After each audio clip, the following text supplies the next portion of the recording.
عنہ جیسے بہادر فرمانے لگے جو یوں کہے گا میرے نبی فوت ہو گئے میں اس کی گردن اتار ماروں گا، میرا نبی فوت نہیں ہو سکتا، میرا نبی دنیا سے نہیں جا سکتا، میرا نبی ہمیشہ ہمیشہ کے لیے رہے گا۔ لیکن جناب ابو بکر صدیق نے قرآن کریم کی آیت سنا کر کے سمجھایا، فرمایا وما محمد الا رسول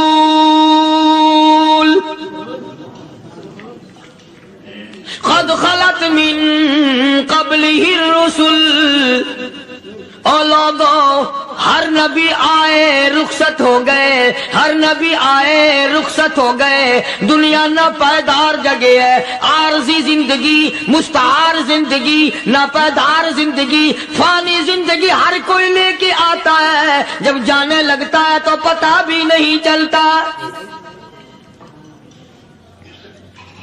اس لیے مجذوب کہتا کہ سونے چاندی کی چمک بس دیکھنے کی بات ہے، سونے چاندی کی چمک بس دیکھنے کی بات ہے، اور 4 دن کی چاندنی پھر اندھیری رات ہے، قبر میں ہمیشہ اندھیرا رہے گا۔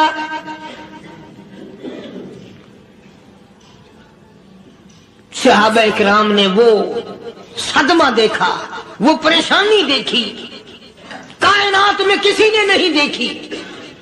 کسی نے بیوی کے مرنے کا صدمہ اٹھایا ہوگا، کسی نے جوان بیٹے کی موت کا صدمہ دیکھا ہوگا، کسی نے امی کے مرنے کا صدمہ دیکھا ہوگا، کسی نے ابا کے مرنے کا صدمہ دیکھا ہوگا۔ خدا کی قسم بلال سے جا کے پوچھو جب کالی کملی والے کا تجھے دیدار نہ ملا تیرا کیا حال بنا۔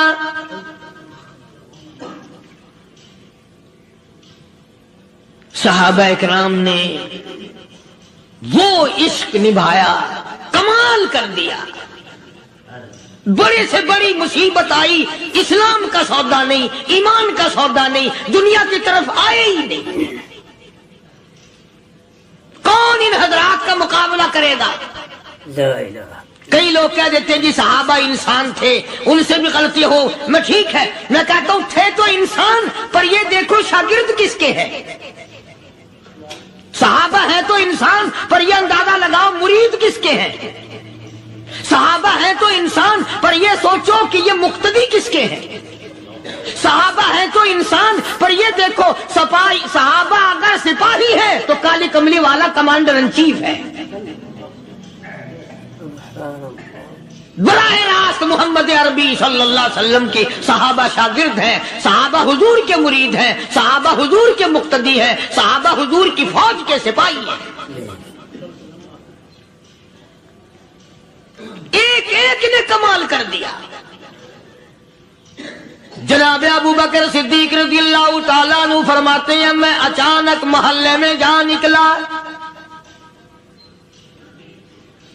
ابو بکر کہتا میری یہ عادت تھی، شروع پہ جو اسلام آیا مکے میں، چودھری مارتے ہیں، رئیس مارتے ہیں، سردار مارتے ہیں، کمزوروں کو مارتے ہیں۔ جو کلمہ پڑھتا تھا پہاڑ ٹوٹ جاتے تھے۔ پیر پکڑ کر مکی کی گلیوں میں گھسیٹا جاتا تھا، چمڑا ادھر جاتا تھا۔ آج یہ بات کہنا بڑا آسان ہے، تبلیغی ساتھی سفر کرتے ہیں، تکلیف اٹھاتے ہیں، اگر جی جاؤ کافروں کو کلمہ سکھا کے آؤ، اور کلمہ تو تیرے پلے نہیں تو کافروں کو تو پھر پہنچائیں گے نا۔ 80 سال کی عمر ہے، کلمہ صحیح نہیں آتا، قبر بالکل سر پہ ہے، موت سر پہ ہے، قبر سامنے ہے، پھر بھی کلمہ نہیں آتا۔ اور میں تو کئی مرتبہ کہا کرتا ہوں کہ یہ بھی فکر کیا کرو کہ اس نبی کی ذات پر تم درود پاک پڑھتے ہو صلی اللہ علیہ وسلم، جس کی ذات پہ خود خدا درود بھیجتا ہے، فرشتے بھیجتے ہیں۔ ہزاروں بار مشک و عنبر سے منہ دھو کر کے اگر درود پڑھو تو ڈرنا چاہیے بے ادبی نہ ہو جائے، تو غلط ہو درود پڑھتا نبی کی ذات پہ۔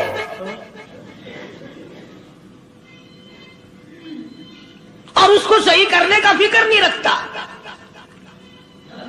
چنانچہ ابو بکر صدیق رضی اللہ تعالیٰ عنہ چکر لگاتے لگاتے ایک محلے میں جا نکلے.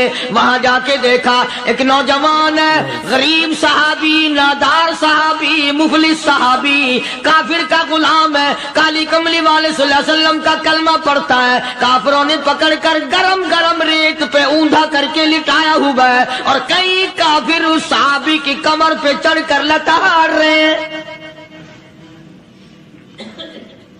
اس کی کمر پہ چڑھے ہوئے ہیں. جناب ابو بکر صدیق رضی اللہ تعالیٰ عنہ فرماتے ہیں میں نے دور سے دیکھا، میں سمجھ گیا کوئی غریب آدمی ہے. جب میں قریب گیا فرماتے ہیں میری آنکھ نے دیکھا ابو فقیہ صحابی، میں نے پہچان لیا.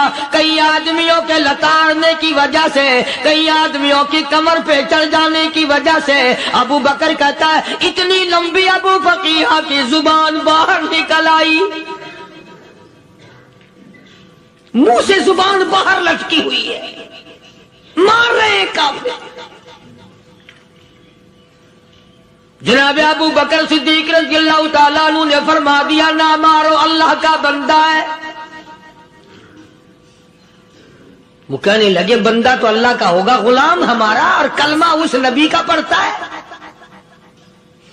ہمارا غلام ہو کر کلمہ پڑھتا ہے. کیوں؟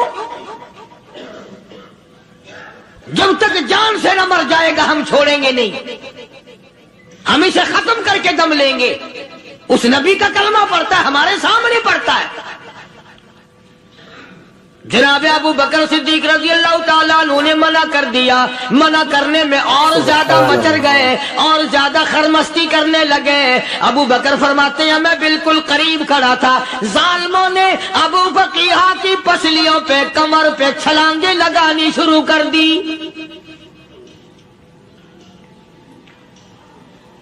جناب صدیق اکبر رضی اللہ تعالیٰ عنہ فرماتے ہیں میں بالکل قریب کھڑا تھا جب انہوں نے چھلانگیں لگائیں صحابی بے نوا اور مفلس غریب صحابی کی کمر پہ.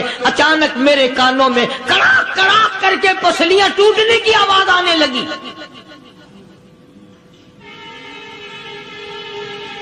میرے سے برداشت نہ ہوا، میں برداشت نہ کر سکا. جناب ابو بکر رضی اللہ تعالیٰ عنہ فرماتے ہیں میں نے کہا ظالمو سودا کر لو، میں خرید لوں گا. انہوں نے جو منہ مانگے، دام مانگے، جناب ابو بکر صدیق رضی اللہ تعالیٰ عنہ نے وہ دام دے دیے، پیسے دے دیے. ہاں ہاں، غریب کی ہمدردی کی، مظلوم کی ہمدردی کی. آج ہمارے پاس جو پیسہ ہے وہ کنجری پہ خرچ ہو سکتا ہے، بدماشی پہ خرچ ہو سکتا ہے، ٹیپ ٹلو اور فیشن پہ خرچ ہو سکتا ہے، اللہ کے دین پہ خرچ کرنے کی ہمیں توفیق نہیں ہوتی. سارے سال کی کمائی کا حساب لگائیں کہ ہم نے کتنا اپنے بیوی بچوں پہ خرچ کیا، کتنا اللہ اور اس کے رسول اور اللہ کے قرآن پہ خرچ کیا. 100-2% بھی نہیں بنتا. جناب ابو بکر رضی اللہ تعالیٰ عنہ نے ابو فقیہ رضی اللہ تعالیٰ عنہ کو خرید لیا، کافروں کے نیچے سے نکال لیا، کپڑے جھاڑے، زخموں پہ مرہم پٹی کی. ابو بکر دوڑے دوڑے پانی کا پیالہ لے آئے اور فرمانے لگے ابو فقیہ تجھے بڑی مار پڑی ہے، بڑی تکلیف پہنچی ہے، میں نے تیری زبان باہر لٹکی ہوئی دیکھی، نکلی ہوئی دیکھی، خشکی آ گئی ہوگی، زبان پہ کانٹے جم گئے ہوں گے، تھوڑا سا پانی پی لے. ابو فقیہ کہتا ابو بکر تیرے احسان کا بدلہ خدا دے گا، تیری مہربانیوں کا بدلہ خدا دے گا. میں نہیں دے سکتا، تو نے پیسے خرچ کر کے مجھے آزاد کرایا، میں تجھے دعا دے سکتا ہوں. میں غریب ہوں، میں نادار ہوں، میں مفلس ہوں، میں مسکین ہوں، اور ابو بکر تنگ نہ کر، میں پانی پی نہیں سکتا. کیا بات ہے، کیوں پانی نہیں پی سکتا؟ کہنے لگا ابو بکر تجھے کیا معلوم ہے جن کی وجہ سے میری پسلیاں توڑ دی گئی، جن کی وجہ سے مجھے مارا گیا، جن کی وجہ سے مجھے لتاڑا گیا، جن کی وجہ سے میری پسلیاں توڑی گئی، جن کی وجہ سے میرا یہ حال کیا گیا، جب تک میں آقا کا دیدار نہ کر لوں میں پانی کی بوند پی نہیں سکتا. مجھے پہلے شربت دیدار پینا ہے. میں نے سرکار مدینہ صلی اللہ علیہ وسلم کی زیارت پہلے کروں گا، پانی بعد میں پیوں گا. او ابو بقیہ، تجھے تو بڑی سخت مار پڑی ہے، تجھے تو بڑی تکلیف پہنچائی گئی ہے، میں تجھے حضور کے دربار میں لے کے چلوں گا، تو پانی تو پی لے. کہتا کوئی مجنون بتاتا ہے، کوئی کہتا ہے دیوانہ، کوئی مجنون بتاتا ہے، کوئی کہتا ہے دیوانہ. یہ تو مرض عشق احمد کا ہوا بیمار میں بھی ہوں. ابو بکر تجھے کیا معلوم ہے، مجھے عشق لگا ہوا ہے، مجھے سوز و گداز لگی ہوئی ہے. میں اپنے دل میں کسی کو بسائے بیٹھا ہوں، جب تک اس آقا کا دیدار نہ کر لوں مجھے چین نہیں آئے گا.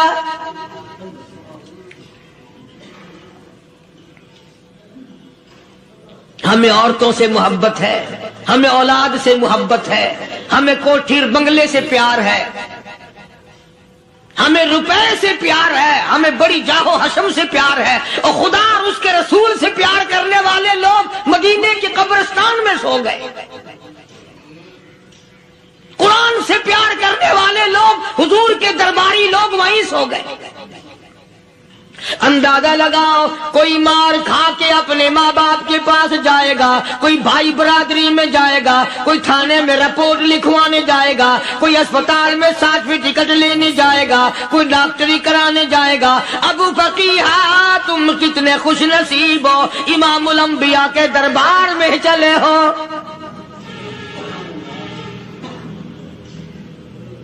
حضور اکرم سب کہہ دو صلی اللہ علیہ وسلم کے دربار میں ابو فقیہ کو لایا جا رہا ہے. علماء نے لکھا ہے کہ جب ابو فقیہ حضرت کے دربار میں پہنچے تو خبر تو پہلے تھی نا کہ بڑی مار پڑی ہے. رحمت کائنات نے اٹھ کر سینے سے لگا لیا. تشریف فرما ہوئے، فرمایا ابو فقیہ جی حضور، میں نے سنا ہے تو نے پانی نہیں پیا، اتنی مار پڑی تیری پسلیاں توڑ دی گئی، تیری کمر پہ چھلانگیں لگائی گئی، تجھے گرم گرم لیٹ پہ لٹایا گیا، تیری زبان باہر نکل آئی، اور میں نے سنا ہے تو نے پانی نہیں پیا. کہتا ہے آقا ہاں نہیں پیا. فرمایا کیوں نہیں پیا؟ کہتا ہے آقا میں اس وقت پانی پیتا میرے منہ میں صرف پانی جاتا، اب پیوں گا ہاتھ تیرا ہوگا منہ میرا ہوگا، پانی میرے منہ میں جائے گا، مجھے حوض کوثر کا مزہ یہی آ جائے گا، مجھے لطف آئے گا محمد عربی صلی اللہ علیہ وسلم کے ہاتھ سے پانی پینے کا. علماء نے لکھا ہے کہ حضرت نے جب اپنے رحمت والے ہاتھ سے ہاں وہ انگلی چاند کو اشارہ کیا، جگر پھنس کر ٹکڑے ہو گئے. وہ انگلی اشارہ کیا، سورج واپس ہو گیا. وہ انگلی درخت اپنی جڑیں چھوڑ کر پیغمبر کے قدموں میں آ گئے.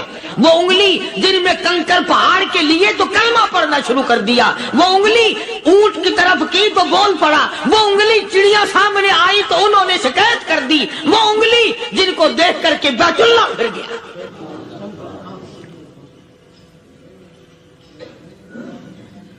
مدنی کریم صلی اللہ علیہ وسلم نے یوں پانی کا پیالہ اٹھایا، ابو فقیہ نے پیالہ پکڑنے کے لیے یوں آگے کو ہاتھ کیا، فرمایا اب وہی بات ہوگی، ہاتھ میرا ہوگا منہ تیرا ہوگا، میں اپنے ہاتھ سے پلاؤں گا. ابو فقیہ کو پانی پلا دیا اور پانی پلانے کے بعد پوچھا اب تیرا کیا حال ہے؟ اب حال کیا ہے؟ کہتا آقا تیرے چہرے پہ فدا شمس و قمر، تیرے چہرے پہ فدا شمس و قمر، تیری زلفوں پہ تصدق شام و سحر، تیرے چہرے پہ فدا شمس و قمر، تیری زلفوں پہ تصدق شام و سحر. رخسار پہ ٹھہرے کس کی نظر، تیری بانکے ادا کا کیا کہنا، اور کالی کملی والے تیری زیارت ہوئی سارے دکھ بھول گیا، میرے سارے غم ٹل گئے، میرے سارے دکھ دور ہو گئے، میری ساری پریشانی دور ہو گئی، اور میں تو اب مزے میں ہوں۔ جناب ابو بکر صدیق رضی اللہ تعالیٰ عنہ نے مال خرچ کیا، صحابہ کرام کی جانیں بچائیں۔ قیامت کا دن ہوگا، ساری کائنات کی پیشی ہوگی، اللہ پاک پوچھے گا تو دنیا میں کیا کرتا تھا؟ کوئی کہے گا میں کھیتی باڑی کرتا تھا، کوئی کہے گا میں دفتر میں نوکر تھا، کوئی کہے گا میری دکان تھی، کوئی کہے گا میں یہ کمائی کرتا تھا، کوئی کہے گا میں یہ کمائی کرتا تھا۔ آئے گی باری ابو بکر کی، اللہ پاک پوچھے گا دنیا سے کیا لایا؟ ابو فقیہ، حضرت بلال، حضرت نادیہ، حضرت زنیرہ اور کتنے صحابہ کرام کی جماعت کو پکڑ کر اللہ کے عدالت میں کھڑا کر کے ابو بکر کہے گا الہی صدیق کی کمائی تیرے سامنے موجود ہے۔ مبارک ہیں یہ لوگ کہ ان حضرات نے محض اللہ اور اس کے رسول کریم صلی اللہ علیہ وسلم کو راضی کرنے کے لیے اپنا سب کچھ قربان کر دیا، اور خود رسول کریم صلی اللہ علیہ وسلم نے ان کو ایسی تعلیم دی، ایسے اخلاق دیے کہ حد ہو گئی۔ دربار رسالت ہے، ایک کافر مسافر آتا ہے بھی کافر، ہے بھی مسافر، ہے بھی معمر، بوڑھا آدمی ہے۔ کبھی کبھی سوچتا ہوں کہ اس زمانے کے تو کافروں میں بھی کوئی خوبی ہوا کرتی تھی، منافقت تو نہیں تھی نا، منافقت نہیں تھی، چال بازی نہیں کرتے تھے، ہیرا پھیری نہیں کرتے تھے۔ سبحان وہ بوڑھا مسافر کافر سرکار دو عالم صلی اللہ علیہ وسلم کے دربار میں آیا، آ کے کہنے لگا نبی اللہ میں بوڑھا ہوں، مسافر ہوں بھی تیرا اور تیرے خدا کا منکر، پر میں سوال کرتا ہوں کوئی سواری دو، میرا گھر بڑا دور ہے، میں اس پر سوار ہو کر اپنے گھر پہنچ جاؤں۔ حالانکہ مسلمانوں کے پاس سواریاں کہاں تھیں، خود تنگی میں تھے، وطن چھوڑ کے آئے، قربانیاں دے کے آئے، پتے چباتے ہوئے آئے، پانی پورا رج کے پینے کے لیے پانی نہیں ملتا، اور حضور کریم صلی اللہ علیہ وسلم کو پتا تھا کہ یہ سوال کرنے والا ہمارے عقیدے کا نہیں، رحمت کائنات کا دریائے کرم جو اس میں آیا، صحابہ کرام کی طرف خطاب کر کے فرمایا کون ہے جو آج میں محمد الرسول اللہ صلی اللہ علیہ وسلم کو سواری دے، کون ہے جو آج مجھے سواری دے، میں جنت میں اعلیٰ درجے کی سواری کا وعدہ کرتا ہوں۔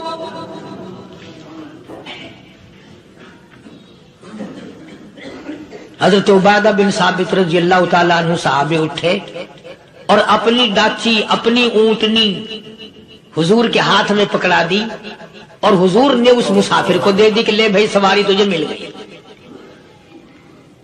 اب وہ مسافر جو تھا بوڑھا، وہ کہنے لگا جی میرے پاس کپڑا بھی نہیں ہے،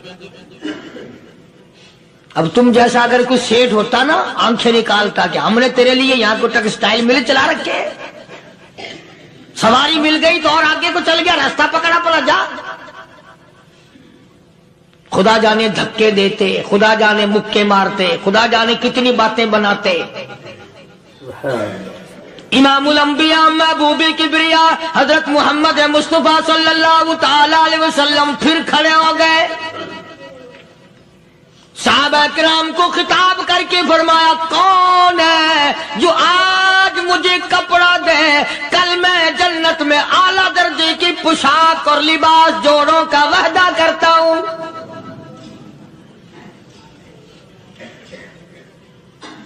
ایک صحابی نے اپنا کپڑا اتار کر حضور کے ہاتھ میں دے دیا صلی اللہ علیہ وسلم، یعنی ان کو کتنا یقین ہے حضور کی زبان پہ، سودا جنت کا ہو رہا ہے، زبان ہے کالی کملی والے کی، سودا ہو رہا ہے جنت کا۔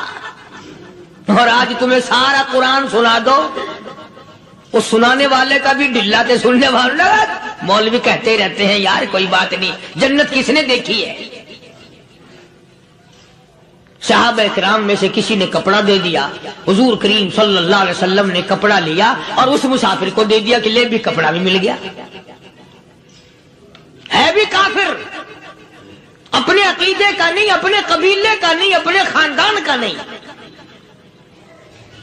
اب وہ کہنے لگا کہ نبی اللہ مجھے بھوک بھی لگی ہے، میں نے روٹی بھی کھانی ہے۔ مدنی کریم صلی اللہ تعالی علیہ وسلم پھر کھڑے ہو گئے اور صحابہ کرام کو خطاب کر کے فرمایا کون ہے جو مجھے آج کھانا دے، روٹی دے، کل میں جنت میں اعلیٰ درجے کے کھانے کا وعدہ کرتا ہوں۔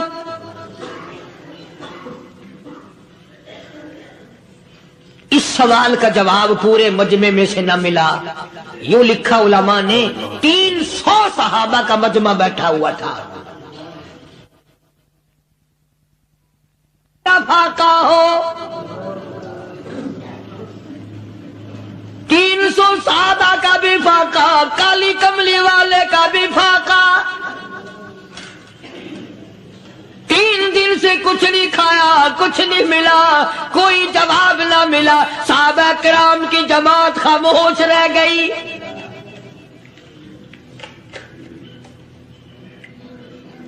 سلمان فارسی رضی اللہ تعالیٰ عنہ اٹھے اور اس مسافر کا ہاتھ پکڑا اور کہنے لگا میں تجھے ایسے دروازے پہ لے کے چلوں گا جہاں سے کچھ نہ کچھ کھانے کے لیے مل جائے گا۔ آیا ہے سلمان فارسی مسافر کو لے کر خاتون جنت سیدہ فاطمہ الزہرا رضی اللہ تعالیٰ عنہا کے دروازے پہ اور آواز لگائی یا اہل بیت رسول اللہ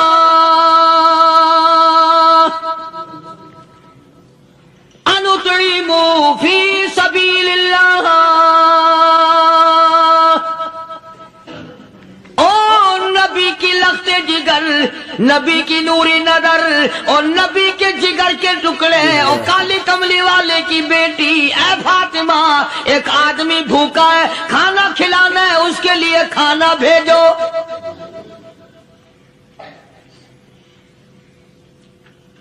اندر سے آواز آتی ہے اور رونے کیسی آواز میں جواب ملا۔ سیدنا حسن سیدنا حسین رضی اللہ تعالیٰ عنہما، ان کی شکلیں دیکھو، 4 دن کے فاقے نے بچوں کی شکل بگاڑ دی۔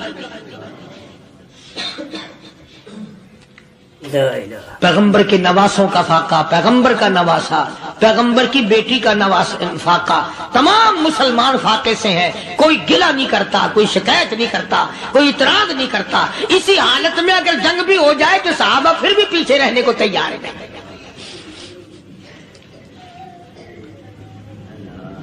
جب اندر سے یہ جواب ملا کہ تمہارا تو 3 دن کا فاقہ ہے، فاطمہ کہتی ہے میرا اور میرے بچوں کا 4 دن کا فاقہ ہے، تو سلمان فارسی اس مسافر کو لے کے واپس ہونے لگا۔ اندر سے آواز آتی ہے خالی نہ جاؤ، میرے سر کی چادر لے جاؤ، یہ لے جا کر یہودی کے پاس گروی رکھ دو، گہنا رکھ دو، غلہ لے آؤ، میں پیس پکا کے کھلا کے بھیجوں گی۔